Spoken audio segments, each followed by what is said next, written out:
करेंगे मैथ्स का practice set number 10। तो आइए शुरू करते हैं। तो आज का जो हमारा पहला क्वेश्चन है वो क्या है, यदि किसी संख्या का 40% 20 हो तो उस संख्या का 25% कितना होगा।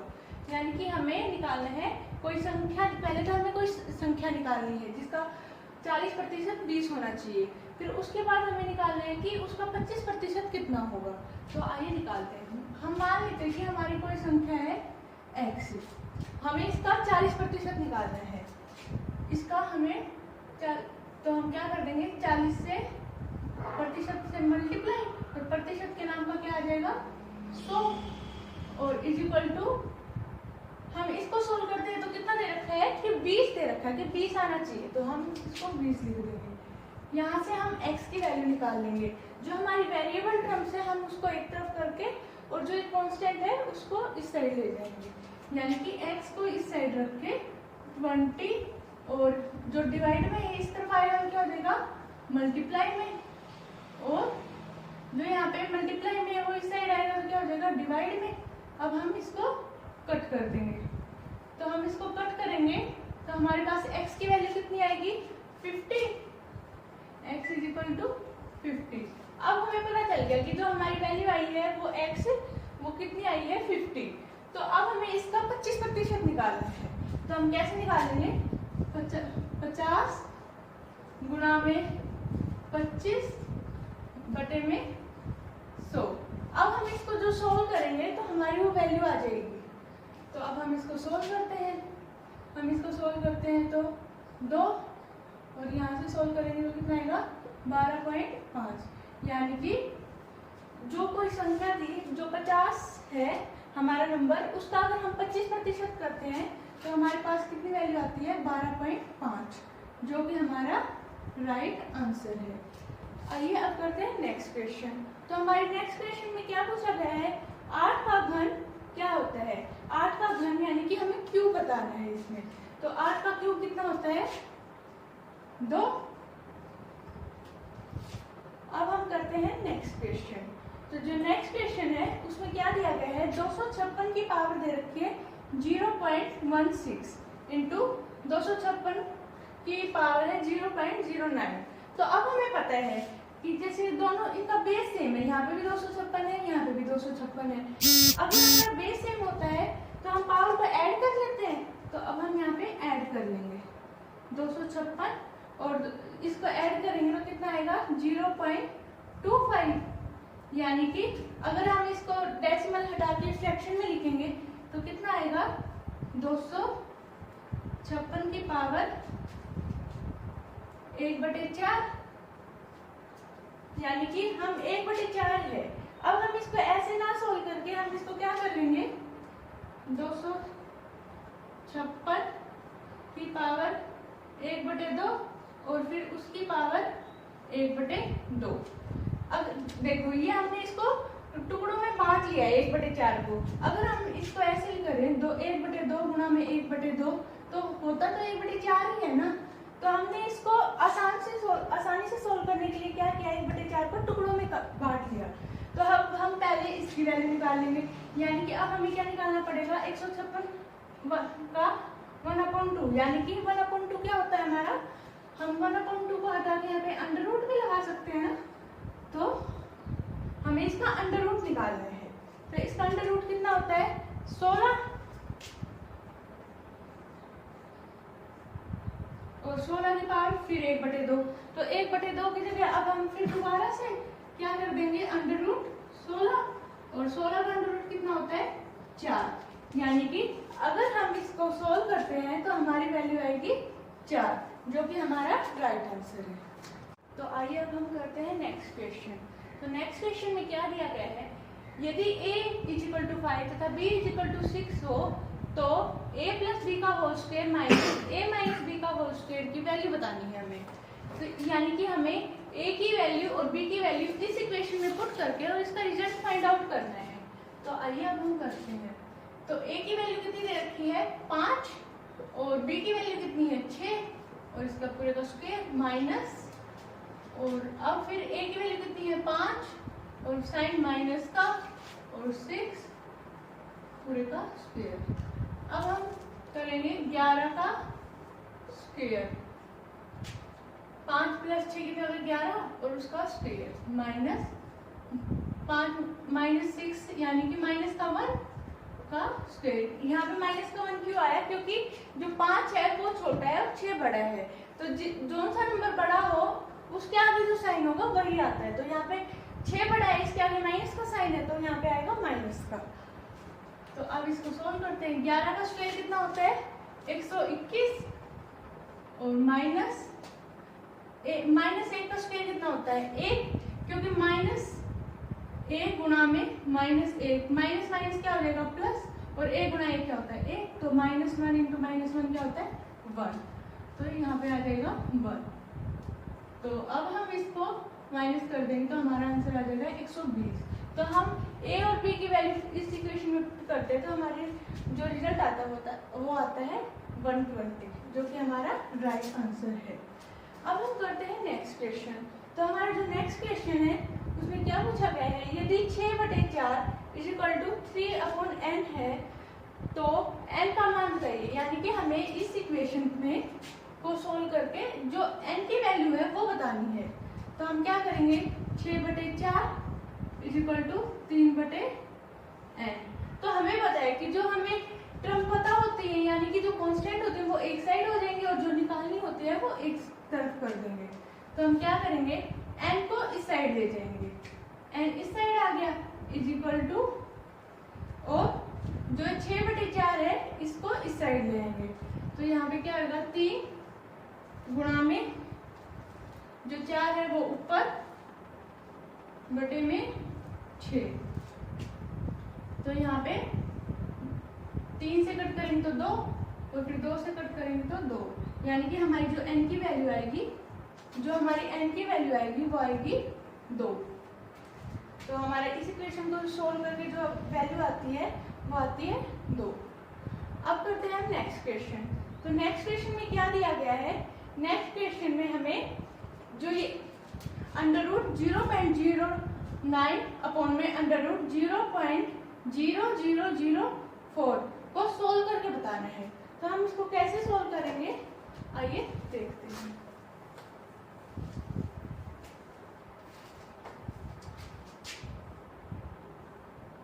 जैसे हमें इसको सोल्व करना है 0.09 अपॉन में 0.0004। तो अब हम क्या करेंगे, हम यहाँ पे भी अंडर रूट है और यहाँ पे भी अंडर रूट है, तो हम इन दोनों अंडर रूट को हटा के एक अंडर रूट भी लगा सकते हैं। हम ऐसे भी लिख सकते हैं इसको, तो हमने ऐसे लिख लिया इसको। अब हम क्या करेंगे, हमें पता है 9, अगर हम ये यहाँ पे डेसिमल में दे रखे हैं, हमें इसको फ्रैक्शन में चेंज करना होगा, तो क्या करेंगे यहाँ पे पॉइंट के बाद कितने नंबर है 1 2, तो 9/100, यानी कि पॉइंट के बाद जितने भी नंबर हो तो उसको फ्रैक्शन में चेंज करना हो तो उतनी ही जीरो आ जाती है उसके नीचे। तो यहाँ पे 0.09 था, तो अगर हम इसको फ्रैक्शन में लिखेंगे तो क्या आ जाएगा 9/100, क्योंकि यहाँ पे पॉइंट के बाद 2 नंबर थे।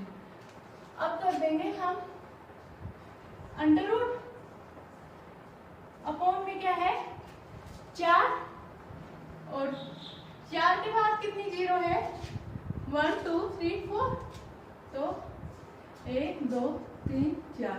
हमें पता है कि जब हम इनको सोल्व करेंगे तो क्या करते हैं, जैसे हम इसको a मान लेते हैं, इसको b, इसको c और इसको d, तो b की और c की मल्टीप्लाई होती है और a और d की मल्टीप्लाई होती है।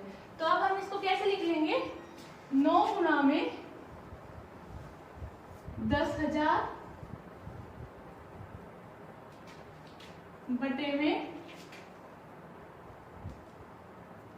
100 गुणा 4। अब हम इसको सॉल्व कर लेंगे, तो इसको सॉल्व करेंगे तो 4 से कट करेंगे तो यहाँ पे आ जाएगा 25।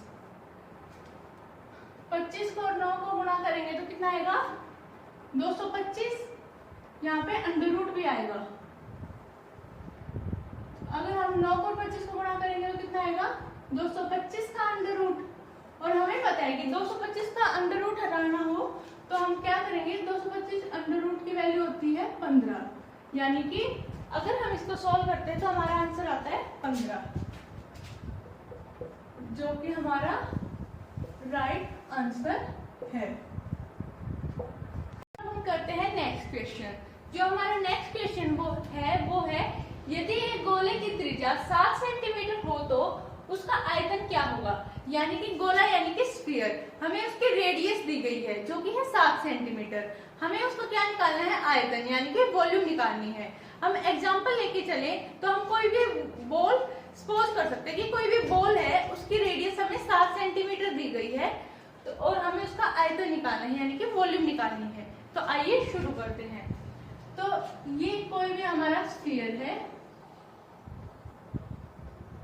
तो उसकी जो रेडियस है वो है 7 सेंटीमीटर। हमें इसकी हेल्प से आयतन निकालना है। तो हम क्या करेंगे, हमें पता है कि आयतन का फॉर्मूला होता है 4/3 पाई r क्यूब, यानी कि 4/3 इंटू 22/7 गुणा में r कितनी है 7 और उसकी पावर क्या है 3, यानी कि क्यूब, 7 का क्यूब हो जाएगा। तो अब जो टर्म्स कट रही होंगी हम उन्हें काट लेंगे, तो एक साथ से एक साथ कट जाएगा। तो यहाँ 3 है तो कितने बचेंगे 2। तो अब हम इसको सोल्व कर लेंगे।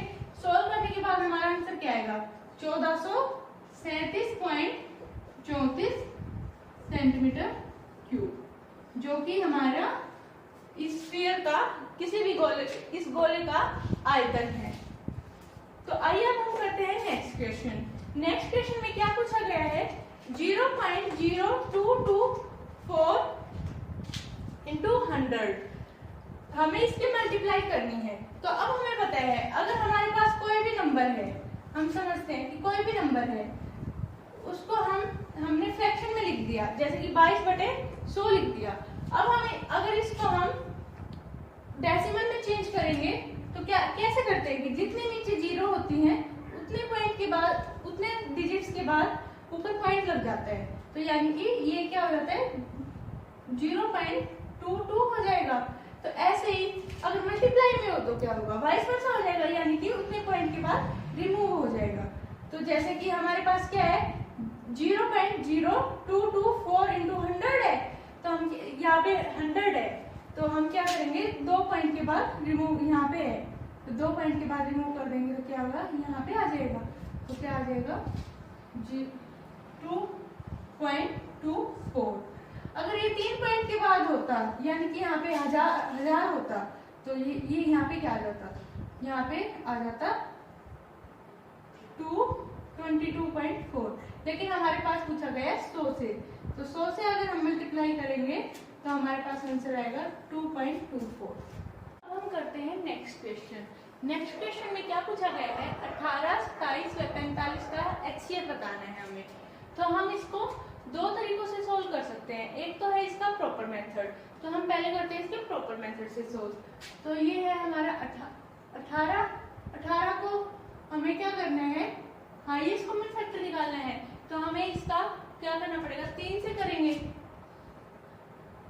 6, 18 को 3 से करते हैं भाग तो 6, फिर 3 को 2 और फिर 2 को 2 से करेंगे तो 1। अब हम करते हैं 27 का। 27 का करेंगे तो कितना आएगा 3 से करेंगे 9, फिर 3 से करेंगे तो 3, फिर 3 से करेंगे तो 1। अब हम 45 का निकालेंगे ऐसे। तो 45 का निकालेंगे तो हम क्या करेंगे 3 से करेंगे तो यहाँ पे आ जाएगा 15, फिर 3 से करेंगे तो 5 और फिर 5 से करेंगे तो 1। अब हमें क्या करना होगा हम इन तीनों को लिख लेंगे, इसके जो फैक्टर्स आए हैं उनको हम लिख लेंगे। तो जो हमारा 18 का फैक्टर है वो आया है 3 गुणा 3 गुणा 2 गुणा 1। तो अब फिर 27 के को लिख लेंगे ऐसे ही 3 गुणा 3 गुणा 3 गुणा 1। अब फिर 45 के को लिख लेंगे तो कितना है इसका 3 गुणा 3 गुणा 5 गुणा 1। हमने ऐसे लिख लिया। अब हमें क्या करना है इन तीनों में जो कॉमन नंबर्स आए हैं हम उनको ले लेंगे, यानी कि जो इसमें भी अवेलेबल हो, इसमें भी हो और इसमें भी हो। तो आप देखते हैं 3 इसमें भी है, 3 इसमें भी है और 3 इसमें भी है। तो एक हम लिख लेंगे 3, फिर गुना, फिर देखते हैं 3 इसमें भी है, 3 इसमें भी है और 3 इसमें भी है। अब आगे चेक करते हैं 2, यहाँ पे 2 है, इसमें 2 नहीं है और इसमें भी 2 नहीं है, तो 2 नहीं आएगा। अब देखते हैं आगे कि 1 इसमें भी नहीं, इसमें है, इसमें भी है और इसमें भी है। और जो ये 3 बचा, ये 3 सिर्फ एक इसमें है, बाकी में नहीं है, और 5 भी नहीं है, तो सिर्फ इनकी मल्टीप्लाई कर देंगे, यानी कि जो हमारा HCF आएगा वो 9 आएगा। एक तो है हमारा ये मेथड, एक मेथड क्या है हमारा, हम क्या कर लेंगे 18, 27 और 45 में डिफरेंस देखेंगे। तो इन दोनों में कितना डिफरेंस है 9 का, और इन दोनों में डिफरेंस है 18 का। तो हम क्या करेंगे कि अब हम देखते हैं कि इससे ये डिवाइड हो रहा है या नहीं। इससे अगर हम इसको डिवाइड कर रहे हैं तो ये हो रहा है डिवाइड, 2 आ रहा है, तो ये सबसे छोटा हो गया, हम इसको ले लेंगे 9 और इसके फैक्टर कर लेंगे। तो 3, अगर 3 गुणा 3 लिखते हैं तो कितना हो जाएगा 9। तो हमारा इससे भी आंसर सेम आया। अब हम करते हैं नेक्स्ट क्वेश्चन। जो नेक्स्ट क्वेश्चन है उसमें क्या पूछा गया है, संख्याओं 15, 45, 25, 5 का एलसीएम लेना है, यानी कि हमें इसका एलसीएम निकालना है। तो हमें इसका एलसीएम क्या निकालना आता है 15, 75, 25 और 5। अब हमें कोई ऐसे नंबर से डिवाइड करना है जिससे क्या तो ये सारे डिवाइड हो रहे हो या फिर मैक्सिमम टर्म्स इसके डिवाइड हो रही हो। तो अब देखते हैं कि ये 5 से ये भी हो रहा है, 5 से ये भी हो रहा है, 5 से ये भी और ये भी। तो हम 5 से करेंगे, 5 से करेंगे तो यहाँ पे आएगा 3, यहाँ पे 5 1 5, 5 5 25 और यहाँ पे करेंगे तो 5 और यहाँ पे 1। अब हम इसको किस से डिवाइड करेंगे 3 से करते हैं हम, क्योंकि 3 से ये भी डिवाइड हो रहा है और ये भी, यानी कि दोनों पर डिवाइड हो रहे हैं। तो हम 3 से या 5 से किसी से भी कर सकते हैं। तो चलो 5 से कर लेते हैं, 5 से करेंगे तो यहाँ पे 3 एजिटिव, जो डिवाइड नहीं होता उसको हम एजिटिव लिख देते हैं। तो यहाँ पे 3 1 1, फिर अब हम करेंगे 3 से डिवाइड, 3 से करेंगे तो यहाँ पे 1 1 1 और 1। अब हमें क्या करना है, इन सबको मल्टीप्लाई कर लेना है जिनसे हमने डिवाइड किया है। तो 5 गुणा में 5 गुणा में 3। तो अब हम इसको करेंगे तो हम करने के बाद क्या आएगा 25 गुणा में 3 इज इक्वल टू कितना आ जाएगा 75, यानी कि हमारा एलसीएम क्या आएगा 75, जो कि हमारा राइट आंसर है। तो आज के लिए बस इतना ही। जो इस प्रैक्टिस सेट के बचे हुए 5 क्वेश्चंस हैं उनको हम नेक्स्ट प्रैक्टिस सेट में करेंगे, क्योंकि उसमें बहुत सारे क्वेश्चंस रिपीट हुए हैं, इसलिए उनको ड्रॉप करके हम इसके बचे हुए क्वेश्चंस करेंगे। इसी के साथ आज का लेक्चर हम खत्म करते हैं। अगर आपको वीडियो पसंद आई हो तो लाइक कीजिए, अपने दोस्तों के साथ शेयर कीजिए और चैनल को सब्सक्राइब करना न भूलें। जय हिंद, जय भारत।